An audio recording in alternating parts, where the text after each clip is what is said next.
This is Larry Jordan, the host of the Digital Production Buzz. The following interview is an excerpt from a recent program. To hear the entire program, visit digitalproductionbuzz.com.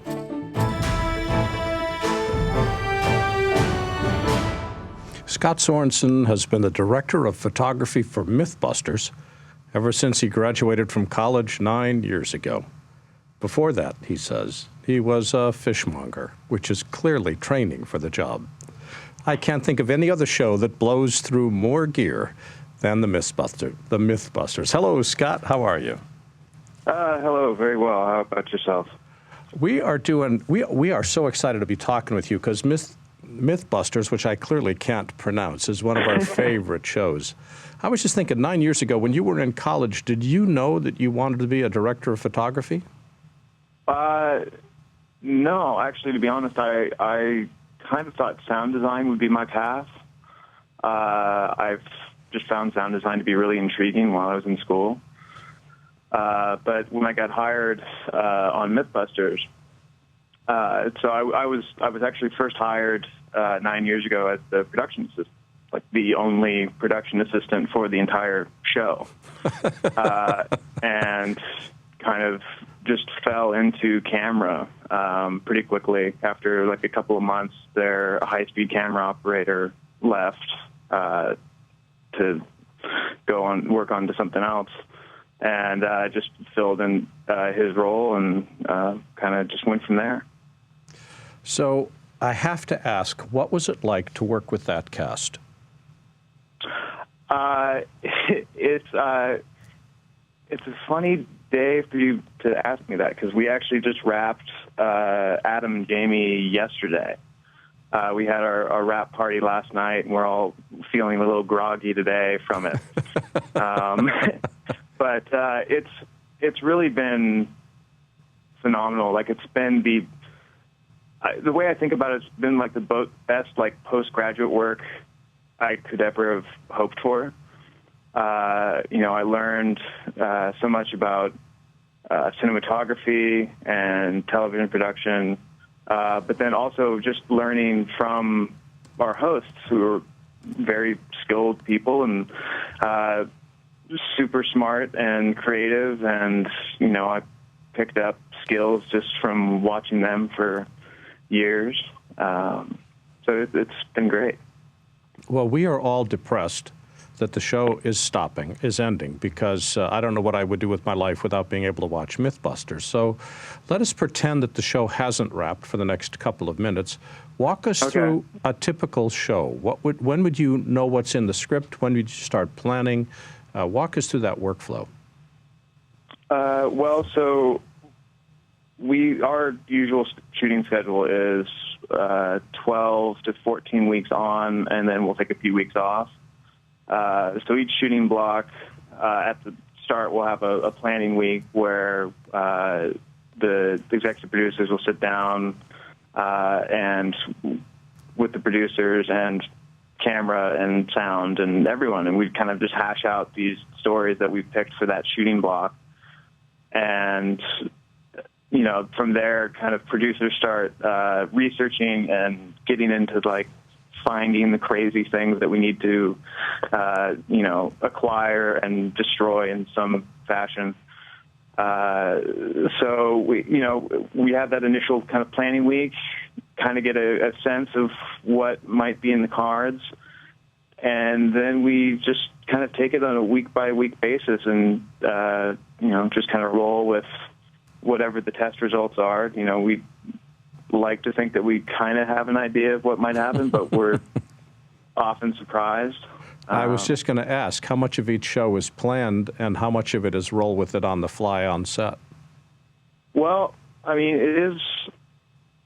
there's a basic outline that we start each episode with, but it's all dependent on the science. Like, if a test goes a certain way, it might scrap the next like 3/4 of the episode, and we have just kind of roll with it and like, okay, well, this doesn't work, so let's try this, and it kind of evolves as we go.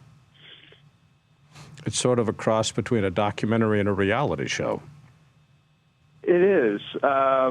You know, the nice thing about MythBusters versus some reality shows I've kind of like day played on, though, is you don't have to shoot every single thing, like every single line of dialogue. You know, we've gotten really good at knowing, like, okay, we're going to be building, you know, this thing, and we know how much we need to film, and we know, like, you just kind of learn, like, these are the big beats. You know, we're not trying to create, like, some kind of tension between housemates or something. It's kind of more about the experiment than anything else. I mean, I was just thinking, some of these experiments are one time only. You can only blow something up once. How many cameras are you covering, and what cameras are you using? Well, so our main cameras, which, you know, I do most of the filming with, is the Sony XD cams, the kind of the old soldier. And then our second camera is kind of the majority of our cameras. We've been using the Blackmagic Pocket Cam for the last 2 years.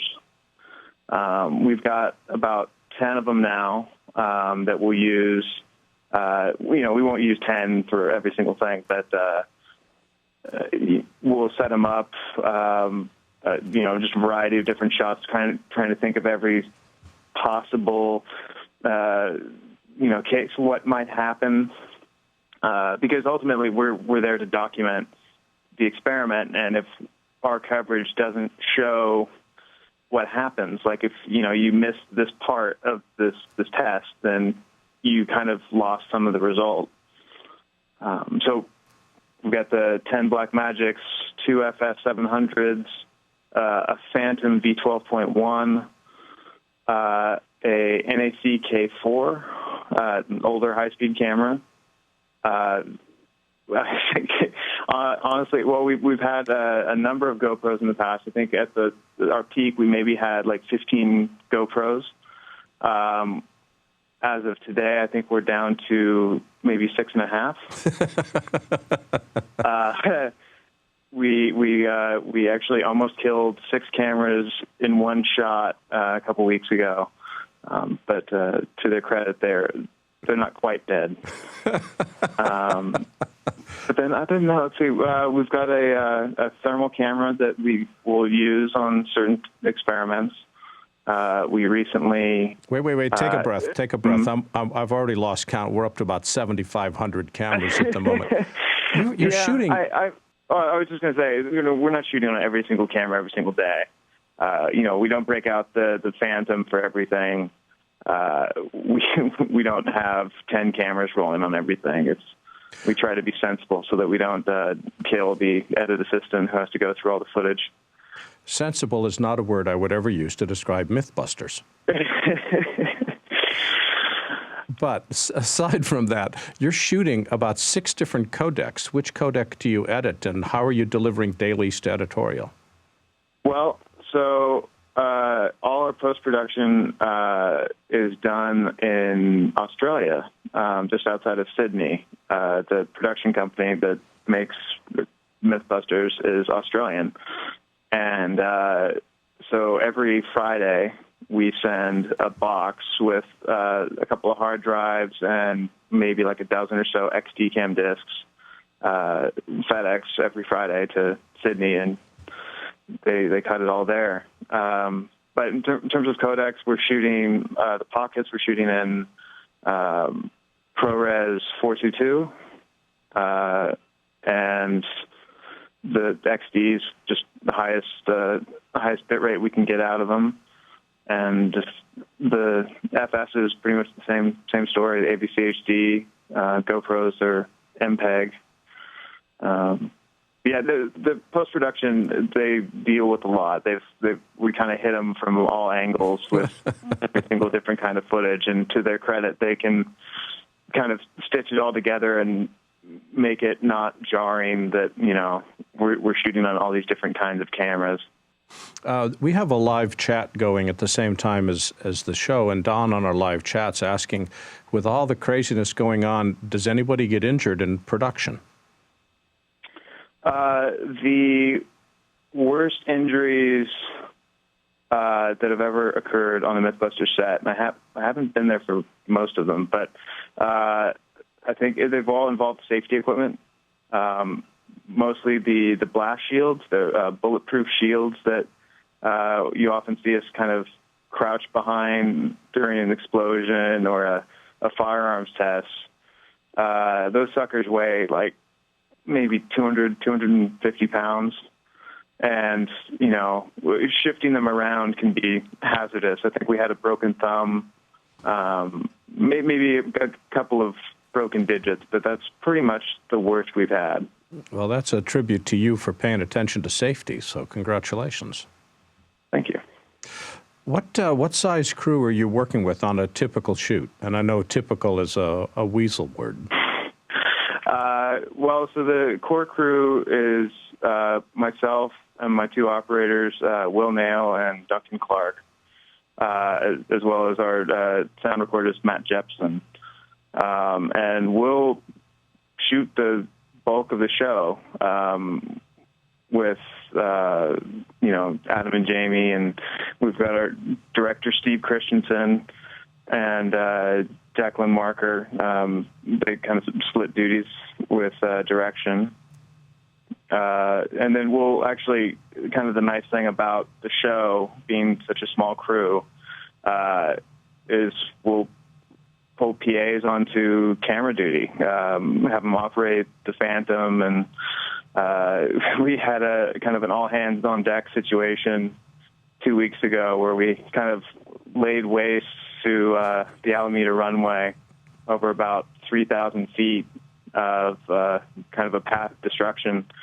And so it was kind of, I think I had every PA we had on that shoot had a camera in their hands. As you look back on it, what's been the most bizarrely memorable episode that you've shot? Bizarrely memorable. I would have to say the most bizarre thing I've ever shot was the President of the United States. We went to the White House to start an episode where President Obama made a request for the MythBusters to retest an old myth, and it was kind of surreal being in the White House, filming the president. I was filming the president's single, and it was strange. It was like you'd look into the viewfinder. It's like, okay, it's kind of like watching television, but then you'd open your other eye and be like, ooh, okay, oh, he's really there. That's crazy. But yeah, that was probably the strangest for me personally. What are you going to miss now that the show is wrapped?